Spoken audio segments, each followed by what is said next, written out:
Role of diet in vitiligo. Finally बहुत सारे लोगों ने हमसे पूछा है, बहुत सारे लोगों ने हमसे क्वेश्चन किया है कमेंट सेक्शन में कि सर प्लीज़ डाइट के ऊपर एक वीडियो बनाए सफ़ेद दाग में। तो फाइनली मैं डाइट के बारे में एक ऐसी वीडियो लेके आया हूं जो इतनी साइंटिफिक है जिससे कि आपके सारे डाउट्स क्लियर हो जाएंगे। क्या खाना चाहिए और क्यों खाना चाहिए, क्या नहीं खाना चाहिए और क्यों नहीं खाना चाहिए, ये दोनों बातें आयुर्वेद के एंगल से और मॉडर्न मेडिसिन के एंगल से हम डायसेक्ट कर देंगे आज, जिससे कि आपको कोई कन्फ्यूजन ना रहे कि क्या खाना है क्या नहीं खाना है और कितनी इम्पॉर्टेंस है इस बात की, आखिर डाइट का कितने परसेंटेज रोल है इलाज में, ये भी हम वीडियो के एंड में डिस्कस करेंगे। तो ये वीडियो को पूरा देखें।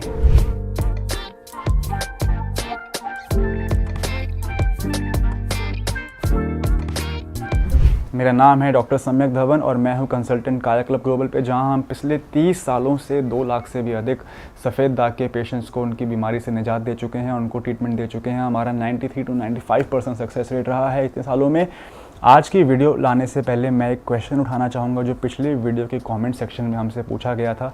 तो चलिए देखते हैं वो क्वेश्चन आखिर क्या है। क्वेश्चन ये है कि अगर मुझे सफ़ेद दाग है तो क्या मेरे केस में मुझे खट्टी चीज़ों का परहेज़ करना चाहिए या नहीं करना चाहिए।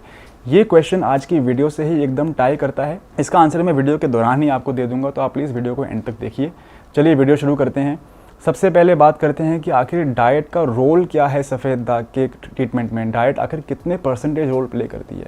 हमने अपने 30 साल के अनुभव में ये पाया है कि diet only place a 5% role in the treatment of vitiligo. अगर पूरे बीमारी को मैं 100 नंबर दूँ तो सिर्फ 5 नंबर हैं डाइट के, बाकी 95 नंबर जो हैं वो इस बात को हैं कि आप अपने एग्रीवेटिंग फैक्टर्स यानी कि जो स्ट्रेसर्स हैं आपके लाइफ में, स्ट्रेस, कॉन्स्टिपेशन, स्मोकिंग, अल्कोहल, इनको कंट्रोल कर पा रहे हैं कि नहीं कर पा रहे हैं, आप जो ट्रीटमेंट ले रहे हैं वो सही है कि नहीं है, और आप समय पे ऑइंटमेंट लगाने के बाद धूप दिखा पा रहे हैं कि नहीं। इन बातों पर निर्भर करता है कि आपका इलाज कैसे होगा, ठीक होगा कि नहीं होगा।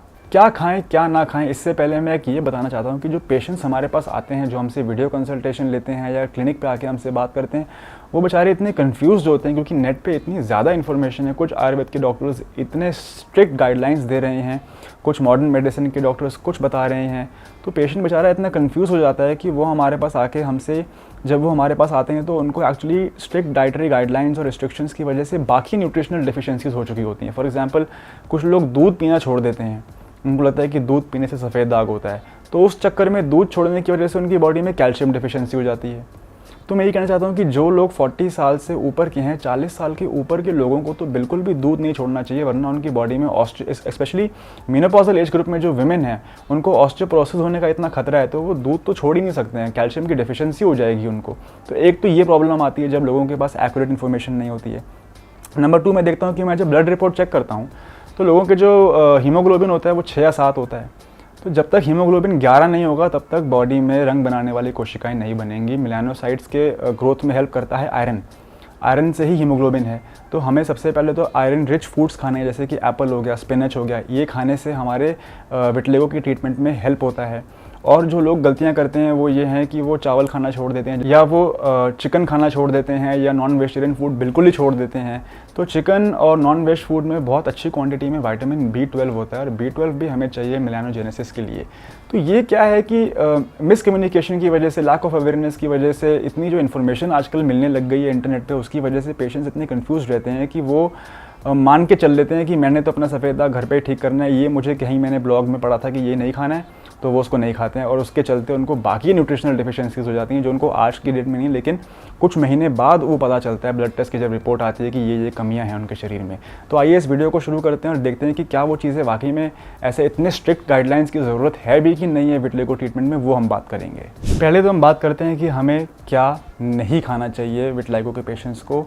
तो साइंटिफिकली अगर हम बात करें कि आम, मैंगोज़, बादाम, पिस्ता, अरीका नट या फिर सुपारी, जितनी भी बेरीज़ होती हैं आपकी, क्रैनबेरी हो गया, रास्पबेरी हो गया आपका, या चाय, इन सब का हमें सेवन नहीं करना है। इसमें होते हैं plant based phenols and tannins.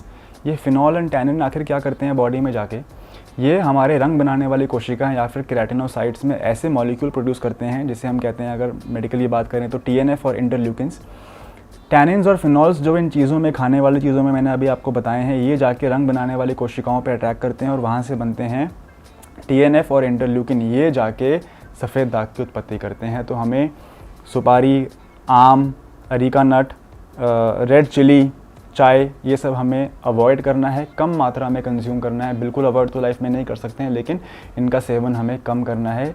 इनके अंदर जो plant based phenols and tannins हैं, they are known to cause vitiligo. अगली अगर मैं बात करूं तो क्या खाना चाहिए, तो हमें खजूर, फिग्स, उनके अंदर अधिक मात्रा में कॉपर और एंटीऑक्सीडेंट्स मिलते हैं, ये खा सकते हैं। चुकंदर हो गया, गाजर हो गया, ये हम खा सकते हैं। इनके अंदर बीटा कैरोटीन्स होते हैं और एंटीऑक्सीडेंट्स होते हैं जो विटिलाइगो में हेल्प करते हैं, रंग बनाने में हेल्प करते हैं। मशरूम अगर आपको खाना पसंद है तो एक नई स्टडी आई है जो ये शो करती है कि cremini mushroom is a type of mushroom जो थोड़े से कॉफ़ी कलर के होते हैं। ये वाले मशरूम नॉर्मल जो हमारे घर में वाइट कलर के बटन वाले मशरूम होते हैं, उनसे इनमें almost double selenium, copper, vitamin B3, vitamin B5 और विटामिन B12 जो भी रिकमेंडेड डाइटरी अलाउंस है एक दिन में, जितना भी एक इंसान को कॉपर चाहिए होता है, सेलेनियम चाहिए होता है, ये उसकी वैल्यूज़ को ऑलमोस्ट 30 to 40% पूरा करते हैं। तो क्रेमिनी मशरूम अगर आपको कहीं मिले तो आप इसका सेवन कर सकते हैं, इसमें विटिलाइगो में हेल्प मिली है। प्याज और सेब, प्याज और सेब के अंदर एक कंपाउंड होता है जिसे हम कहते हैं थायोल्स। थायोल्स जो होते हैं, जो मैंने पहले बताया अपनी वीडियो में, जो विटिलाइगो की उत्पत्ति हो रही है वो कैसे हो रही है, जो उसका मैकेनिज्म है वो कैसे हो रहा है, ऑक्सीडेटिव स्ट्रेस। ये ऑक्सीडेटिव स्ट्रेस कैसे होता है, हमारे खून में नेसेंट ऑक्सीजन का प्रोडक्शन होता है, इसी को आयुर्वेदिक ग्रंथों में एक्चुअली पित्त भी कहा गया है।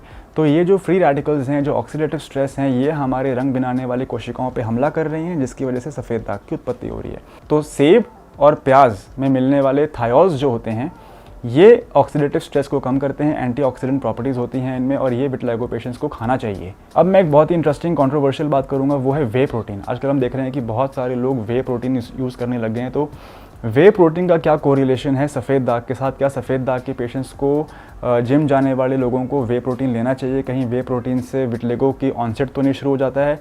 तो डिस्कस करते हैं ऐसी 3 चीज़ें जो वे प्रोटीन में होती हैं जिससे कि विटिलाइगो को अफेक्ट हो सकता है। वो 3 चीज़ें हैं सिस्टीन। सिस्टीन भी एक्चुअली थायोल प्रोड्यूस करता है बॉडी में जाके, जो कि मैंने पहले बताया अभी आपको, सेब और प्याज में मिलता है थायोल अधिक मात्रा में। सिस्टीन भी एक कंपाउंड है जो वे प्रोटीन में मिलता है, जो थायोल प्रोड्यूस करता है, और अगेन ये फ्री रेडिकल को कम करता है, पित्त को कम करता है, ऑक्सीडेटिव स्ट्रेस को हमारी बॉडी में कम करता है और बेनिफिशियल है विटिलाइगो पेशेंट्स के लिए। सेकेंड चीज़ जो है वो है लैक्टोफेरिन। लैक्टोफेरिन का मतलब है कि आयरन बाउंडिंग प्रोटीन है। ये हमारे शरीर में जो आयरन होता है उसको बांध के रखता है। तो जैसे मैंने वीडियो के शुरुआत में बताया कि जब तक हीमोग्लोबिन का लेवल 11 नहीं हो जाएगा तब तक विटिलाइगो पेशेंट्स में उतनी अच्छी इंप्रूवमेंट नहीं आएगी। 6-7 अगर आपका हीमोग्लोबिन है तो आपको आयरन डिफिशिएंसी है, आपको आयरन चाहिए बॉडी में। तो लैक्टोफेरिन एक ऐसा प्रोटीन है जो आयरन को बांध के रखता है हमारे ब्लड के अंदर, और ये वे प्रोटीन में मिलता है एक्चुअली। तो लैक्टोफेरिन भी रिक्वायर्ड है विटिलाइगो पेशेंट्स में। थर्ड जो चीज़ है वो है लैक्टोप्रीऑक्सीडेज। और लैक्टोप्रीऑक्सीडेज क्या करता है, जो हमारी बॉडी में हैवी मेटल्स होते हैं उनकी चिलेशन या उनकी न्यूट्रलाइजेशन करता है, और ये हैवी मेटल्स भी एक्चुअली सेम पाथवे पे एक्ट कर रहे हैं, ये भी ऑक्सीडेटिव स्ट्रेस हमारी बॉडी में कर रहे हैं। घुमा फिरा के सारी चीज़ें जो विटिलिगो का पाथवे अब तक दुनिया में आइडेंटिफाई हुआ है वो है फ्री रेडिकल की वजह से ऑक्सीडेटिव स्ट्रेस, यानी कि पित्त की उत्पत्ति, यानी कि रंग बनाने वाली कोशिकाओं पे हमला होना ऑक्सीडेटिव स्ट्रेस का, और ऑटो एंटीबॉडीज़ का बनना जो जाके हमारे मेलानोसाइट्स पे अटैक करती हैं। तो जितनी भी चीज़ें मैंने आपको बताई हैं खाने में, सेब हो गया, प्याज हो गया, वे प्रोटीन हो गया, आपका कॉपर वाली चीज़ें जैसे कि खजूर, ये सारी चीज़ों का सेवन करने से विटिलाइगो पेशेंट्स को हेल्प मिलेगी। ऑब्वियसली रात को सोने से पहले अगर तांबे के बर्तन में आप पानी पीते हैं उससे भी आपको फ़ायदा होगा। जो चीज़ें नहीं खानी हैं वो कौन सी हैं, जिससे कि बॉडी में पित्त की उत्पत्ति होती है या ऑक्सीडेटिव स्ट्रेस बढ़ता है, जैसे कि आम, लाल मिर्च, हरी मिर्च, आपके जितने भी बेरीज़ हैं, सुपारी, ये सब हमें नहीं खाना है। अब बात आते हैं सबसे कंट्रोवर्शियल चीज़ के ऊपर, वो है हल्दी और खट्टी चीज़ें और दूध के साथ मछली को मिक्स करना। ये 3 इतनी कंट्रोवर्शियल चीज़ें हैं जो पेशेंट्स हर बार जब हमसे आते हैं हमेशा पूछते हैं कि सर ये खाना चाहिए, कुछ लोग कहते हैं कि ये खाना चाहिए, कुछ लोग कहते हैं इनको नहीं मिक्स करना चाहिए। तो आखिर साइंटिफिक एविडेंस क्या कहते हैं? सबसे पहले तो कोई साइंटिफिक लिटरेचर नहीं है इस चीज़ के ऊपर कि खट्टी चीज़ों खाने से सफ़ेद दाग बढ़ता है। आप प्लीज़ इस चीज़ को अपने दिमाग से निकाल दें कि विटामिन सी की कंजम्पशन से विटिलिगो मेरा बढ़ जाएगा। बहुत सारे पेशेंट्स आके कंप्लेंट करते हैं, सर मैंने पिछले हफ्ते सलाद में नींबू डाल लिया था, इसकी वजह से मेरी बीमारी बढ़ गई है। ऐसा नहीं होता है, ये सब मिथ्स हैं। आप प्लीज़ इन बातों को विश्वास ना करें। कोई भी ऐसी साइंटिफिक स्टडी नहीं है जो ये कहती है कि खट्टी चीज़ों का सेवन करने से सफ़ेद दाग बढ़ता है। हम भी अपने पेशेंट्स को बहुत ही कम परहेज़ बताते हैं, सिर्फ कच्चा टमाटर और बैंगन, वो भी इसलिए क्योंकि उनके अंदर इन्फ्लेमेटरी प्रॉपर्टीज़ होती हैं, ना कि इसलिए क्योंकि वो खट्टे होते हैं। तो जिन चीज़ों में इन्फ्लेमेशन कर सकती हैं बॉडी के अंदर उनको हमें मना करना है। खटास का इससे कोई लेना देना नहीं है। अगर हम बात करें मछली की और दूध की, तो दूध और मछली को मिक्स करने से भी कोई ऐसा साइंटिफिक एविडेंस नहीं है, कोई ऐसी स्टडी नहीं है कि इससे विटिलिगो होता है। हमारे पास बहुत सारे पेशेंट्स आते हैं, महाराष्ट्र से आते हैं, राजस्थान से आते हैं, हरियाणा से आते हैं, लेकिन हमारे पास बहुत ही कम पेशेंट आते हैं वेस्ट बंगाल के, जबकि वेस्ट बंगाल में तो स्टेपल है मछली खाना। तो यदि मछली खाने की वजह से और दूध मिक्स करने की वजह से सफ़ेद दाग हो रहा होता तो देश में इस समय सबसे ज़्यादा संख्या में सफ़ेद दाग के रोगी वेस्ट बंगाल में होते, पर ऐसा नहीं है। सबसे ज़्यादा संख्या में एक्चुअली अगर देखा जाए तो पेशेंट राजस्थान में है, और उसका रीज़न ये हो सकता है कि जो वो अपने खाने में लाल मिर्च, देगी मिर्च का इस्तेमाल करते हैं, जो कि मैंने अभी आपको बताया कि बहुत ज़्यादा ऑक्सीडेटिव स्ट्रेस प्रोड्यूस करते हैं वो मिर्चियाँ बॉडी में।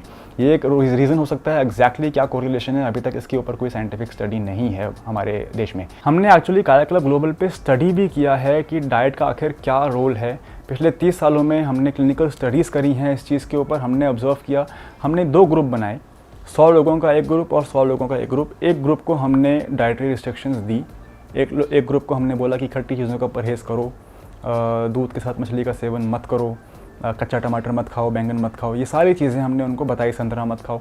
एक ग्रुप को हमने सिर्फ दवाई दी और कोई भी डाइट के परहेज़ नहीं बताए। इस वाले ग्रुप को हमने डाइट के परहेज़ तो बताई, साथ में दवाई भी दी। एक ग्रुप को हमने सिर्फ दवाई दी और कुछ भी डाइट के परहेज़ नहीं बताए।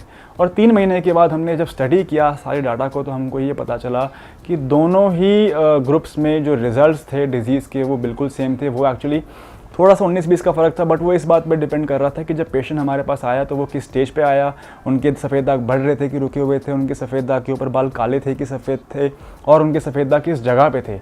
तो सफ़ेद दाग के इलाज में मैं बार बार यही कहना चाहता हूँ कि diet only plays a 5% role.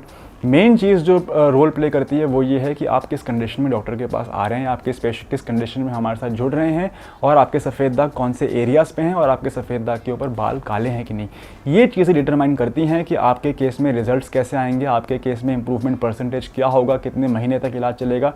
इन बातों पे निर्भर करता है, ना कि इन बातों पे कि आपने खट्टा खाया कि नहीं, या आपने अचार खाया कि नहीं, या आपने कहीं मूली तो नहीं खा ली, या आपने दूध के साथ मछली तो नहीं मिक्स कर ली।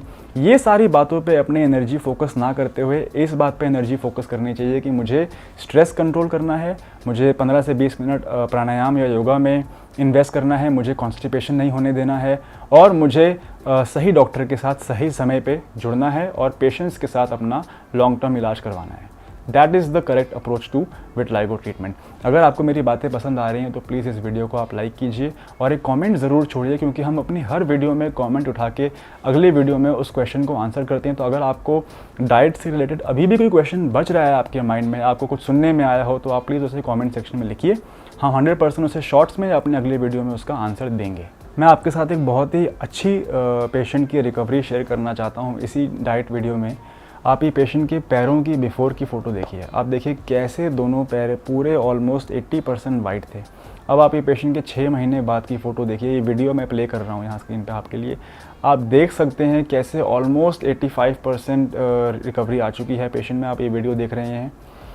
आपको मैं बताना चाहता हूँ कि इस पेशेंट में डाइट का परहेज़ सिर्फ 5% था। मैं बार बार इस बात पे एम्फसाइज कर रहा हूँ, 95% इस बात पे था कि आप नोटिस करें पेशेंट के जो बाल थे सफ़ेद दाग के ऊपर वो काले थे, और सरगन प्लस ऑइंटमेंट लगा के डेली इन्होंने 10 से 15 मिनट धूप दिखाई है, जिसकी वजह से ये रिमार्केबल रिकवरी आई है।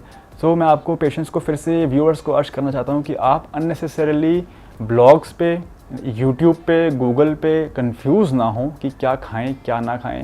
Your main energy should be spent on researching the right doctor with the right amount of experience and joining hands with somebody who has this sort of experience in the field. इस video को आप please share कीजिए, channel को subscribe कीजिए। मैं ऐसे और remarkable results जो मेरी टीम अचीव कर रही है वो आपके साथ शेयर करता रहूँगा। और आने वाली वीडियोस के लिए प्लीज़ एक क्वेश्चन पूछिए। मैं आने वाले टाइम में एक ऐसे पॉडकास्ट सीरीज़ भी हम लेके आने वाले हैं जहाँ पे हम बहुत ही डिटेल में हर चीज़ को डायसेक्ट करेंगे डॉक्टर्स के साथ, और उनकी भाषा में सुनेंगे कि आखिर क्या करना चाहिए सफ़ेद दाग में और क्या नहीं करना चाहिए सफ़ेद दाग में।